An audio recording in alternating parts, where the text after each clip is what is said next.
Struggling to scale your Facebook ad account? You're not alone. Many advertisers are relying on shaky ad account structures, they are impatient with their scaling methods, or they're betting on just a single ad. That's a fast track to growth stagnation. But don't worry, there's a blueprint for simple and effective scaling. It's the secret sauce behind the success of powerhouse brands like Audit and Bessie, where I implemented this ad account structure. And it's actually super simple. Are you ready for a step-by-step guide? So, in order to even scale, we need two things.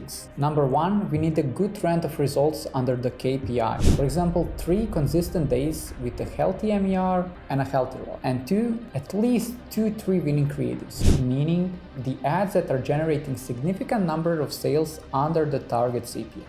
If both of these conditions are met, then I keep increasing the budget on the ad sets in a testing campaign which are getting the results. I have few ad accounts in which my testing campaign is the highest spending campaign. For example, this one. You can see that here each of the ad set is a new test, and some of these tests spend over 200k, 1.7, 2.2k. When I have multiple winning tests on which I increase the budget, I'm already scaling, no matter if it's just one campaign, no matter if it's labeled as testing. In terms of the campaigns, as I mentioned, I have one testing campaign, one audience campaign, and 1 to 2 Advantage Shopping Plus. Recently, I started combining Advantage Shopping Plus and cost caps for scaling, and I love it. You know, I'm not a big fan of using cost cap for testing, but I'm a huge fan of using them for scaling, especially in peak Q4. But the goal of this setup is to find winning creative. That's foundation for scaling, and without this creative, there's no point in trying to scale. That's why I always start with a testing campaign. I did a full video on the creative testing here, but let's recap some of the most important things. All testing is done with a broad audience, excluding buyers in the ABO campaign. Each ad set is a new test grouped per either angle, concept, or creator. Every ad set has 3 to 5 different creative variations. When it comes to video, it's mostly hook, but sometimes it's a length of a video or a thumbnail. All tests are done with one ad copy, one headline, one landing page, and one call to action. That way, I'm isolating only creative, which has a 56% impact on the performance of the ad. So it makes more sense for me to focus on something that can get me the best results. Now, when we cover the setup, what I do next. If I have some winning ads, I import winners to Advantage Shopping Plus, which is my second campaign. And that campaign is usually operating on a higher budget, and it's running only with the winning ads that are using Post ID, which allows me to carry the social proof right away from the testing campaign.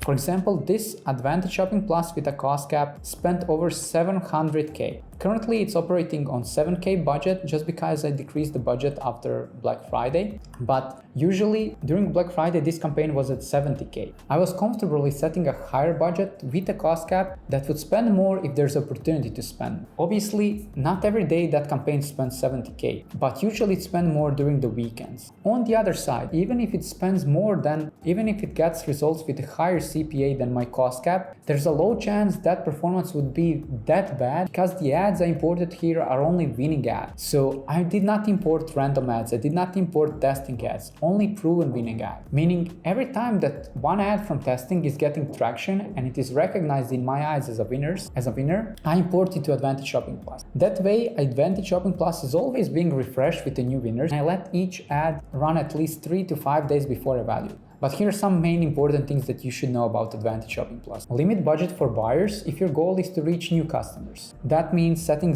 0% cap for existing buyers. Run on 1-day click or 7-day click attribution settings to avoid over attribution. Import only proven creative, meaning do not import random one. Be careful with the catalog ads, as Facebook can often push budget towards the catalog ads, which are not necessarily a winner, but Facebook has this tendency of pushing their own product. Launch new Advantage Shopping Plus only for new product, new funnel, or new sale event. For example, during Black Friday, I had one Advantage Shopping Plus with cost cap for regular ads and one with Black Friday ads. Now we covered 2 of my main campaigns. In the third campaign, I test winning ads with some additional interest audience. Considering most of my tests are done with a broad audience, whenever I have few winning ads, I combine them into a batch or a bucket. For me, bucket is a group of ads grouped by similarity. Let's say 3 ads that are talking about anti-aging, or then 4 ads that are talking about anti-acne, or 3 images that are in us versus them style. Then I use those buckets with few individual or stacked interests. Again, it's a low margin for bad results because I'm using only winning ads. This is not necessarily always very scalable because interest often can burn out sooner than the broad, but it's a nice addition to the revenue because often these ad sets have higher ROAS than the broad,